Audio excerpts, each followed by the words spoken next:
Alright, so good morning po sa inyo mga kapatid. JDB po ang inyong abang lingkod. Pag-usapan natin ngayon ito. Tanong nga rin naman po ng marami, eto bang si Duterte ay makukulong ba? Masisentensyahan ba to ng ICC? Kasi pag ang tinignan po natin, ang statement ng abogado ni Duterte, naturalmente, hindi yan magsasabi. Walang abogadong magsasabi na matatalo tayo. Diba? Lahat ng abogado sasabihin sa kanilang mga kliyente, panalo tayo diyan, lang ng laban natin. 'Di ba?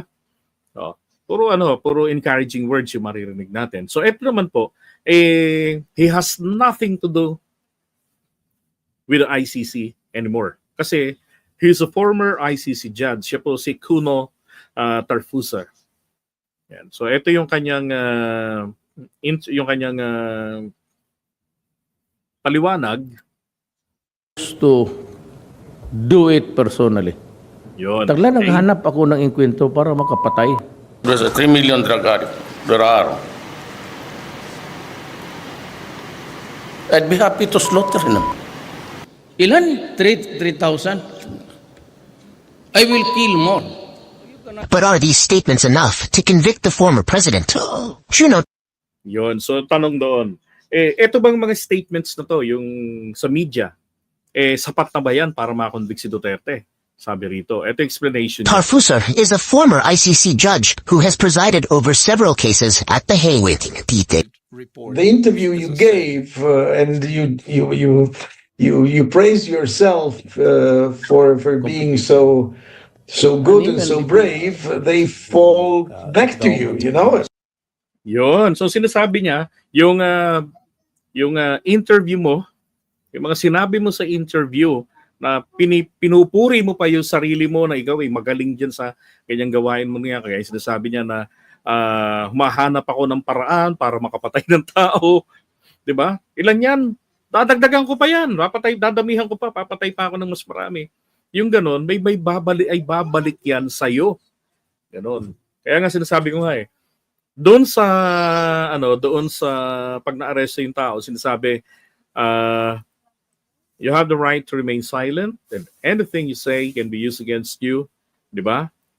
Totoo yun. So lahat po ng mga previous statements, lalo na siya ay presidente, no? At lalo ng pinakamabigat po sa lahat, yung sa Quadcom at saka yung sa Senado, under oath siya doon, na kung saan pinag-aamin niya lahat yan.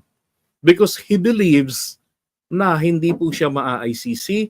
He believes na dito lang siya sa Pilipinas and eventually makakasuhan kasi nga, 'di ba? Wala nang di na tayo member ng ICC at poprotektahan siya ni Marcos, ni PBBM sa takot lang na baka magkagulo magwala ang FGF ni Commander Dado Tago, 'di ba? So 'yun ang nasa isip nila nasa isipan niya, lalo na yung sinasabi niya yung batas na meron tayong batas na kapag umidad ng 70 ay dapat ay gawaran na ng parol, palayain na. 'Di ba? For humanitarian consideration. So kapag siya naman daw po sa edad niya after ng kanyang presidency, matanda na siya. Lagpas na siya ng 70, so saan pa siya ilalagay? 'Di ba? Now, apparently wala pa lang ganong patakaran ng ICC. And again, ulitin ko lang, hindi po niya kasi inaasahan na maa-ICC siya. Okay? Kaya ang lakas ng loob niyang hamunin. Punta kayo rito, pero ang totoo, paniwala niya kasi hindi makakapunta. Nangyari. Diba? And the fact is, wala pong batas ang ICC na naglilimit na kung sino lang ang pwede nilang litisin doon. So, ibig sabihin, kahit na 100 years old ka na, kahit 200 years old ka na, lilitisin at lilitisin pa rin ng ICC. Papatawan pa rin nila ng parusa. This is also evidence. I mean, this is evidence calling for the subjective element. The subjective element is your intention to kill. Images and videos pulled from social media have been used in previous cases to convict suspects brought before the ICC. Take this video, for example. In 2012, militants with Ansar Dine, an Islamist group affiliated with Al-Qaeda in Africa's Sahel region, destroyed religious sites in northern Mali. They targeted centuries-old Sufi mausoleums. The group seen in the video was under the command of Ahmad Al-Faqi Al-Mahdi. In these videos and the pictures, one could see persons destroying with hammer and lots of other tools this historical site, and these people were under Al-Mahdi. The court ruled the videos were enough to convict and sentence Al-Mahdi to 9 years in prison. The ICC prosecution, of course, doesn't rely solely on these videos. It's also based on administrative documents, media reports, and witness testimonies. So, iba-iba yung mga sources ng ICC. So yung testimony ng mga witnesses, yung dokumento ng PNP, and then yung videos coming from media. Yan. And even witness testimony has not been enough to convict in some ICC cases. In 2019, Tarfusar presided over the trial of former Ivory Coast President Laurent Gbagbo and one of his ministers. They faced charges Tignan nyo yung nangyari dito ha. Naabsuelto yan eh. Yung, kaso na dininig niya. related to post-election violence that killed about 3,000 people. We discussed the evidence, or the prosecutor presented, I say, about 80 witnesses and thousands of documents. We found, and I'm still standing to this finding. We found that the prosecutor did not present sufficient evidence to establish the responsibility of neither of the two defendants, and therefore we acquitted him. In other cases, the prosecution So yung may mga cases din naman daw na yung mga statements ng mga claimants sa sila yung mga biktima, hindi naman daw guarantee na makakapagpa-convict doon sa akusado. Kasi again, depende nga yan eh. 'Di ba? Paano kung yung statement mismo ng mga nagsasabing sila ay biktima pagdating sa cross-examination house show pala, 'di ba? So yun naman po talaga ang nagiging sanhi kung bakit naa-acquit yung akusado. That's normal. can fail to find enough witnesses. That's what happened in the ICC trial of current Kenyan President William Ruto. Ruto was accused of murder, deportation or forcible transfer of population, torture, and persecution. The crimes allegedly happened in the troubling period following the 2007 Kenyan presidential election that resulted in thousands of deaths and tens of thousands of displacements.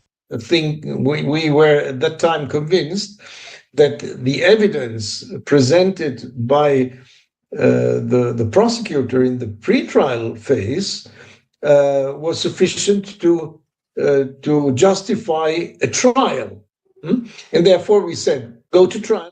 But Okay, so nung pre-trial daw, yung mga ebidensyang ipinakita naman dito sa kaso na to, sufficient naman ng sinuri nila. Kaya ang desisyon nila, sige, tuloy natin yung kaso, dinggin natin. Pero, ito naman yung nangyari, na-absuelto rin ito. the case fell apart before the proceedings could begin. But then these witnesses, I say, disappeared. They didn't appear in front of the court. They were not found anymore, and therefore the evidence was not good enough, not even to open the trial, because we didn't find the witnesses. Yun.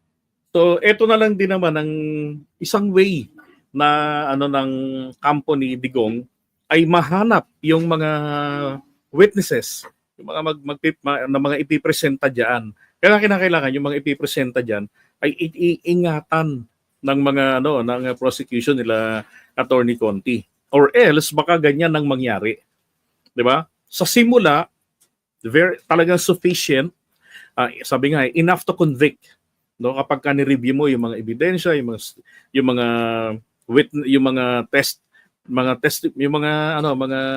testimonies ng mga witnesses.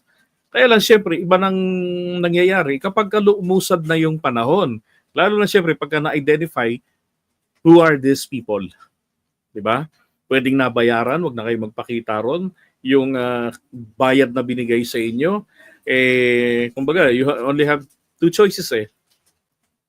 Pero one goal, wag na kayo magpakita.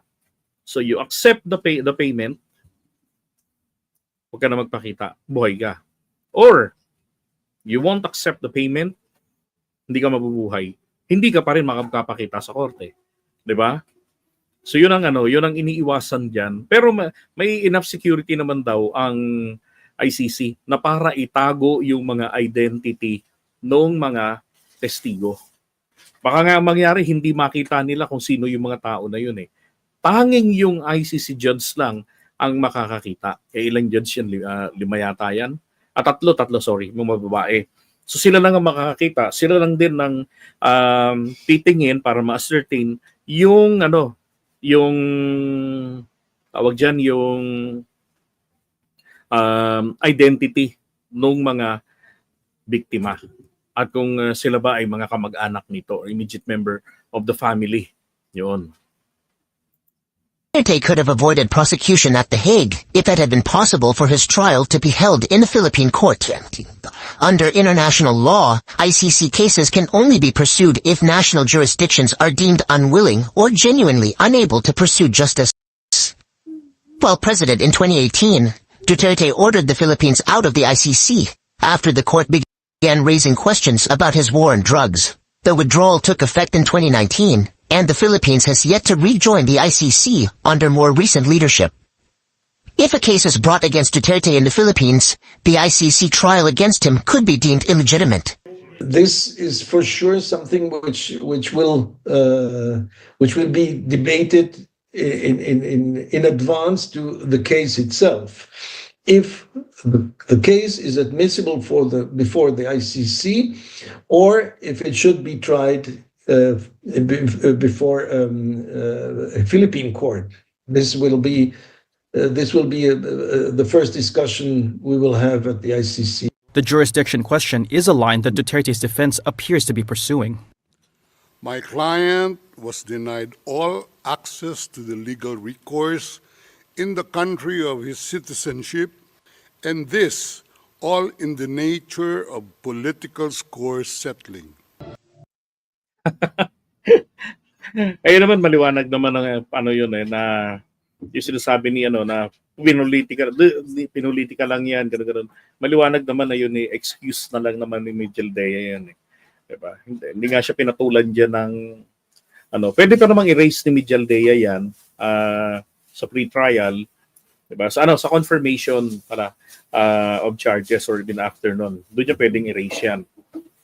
Pero di pa rin uubra sila, hindi pa rin sila lulusot doon. Yeah, that's right. Nagpa-online registration si Conti last year.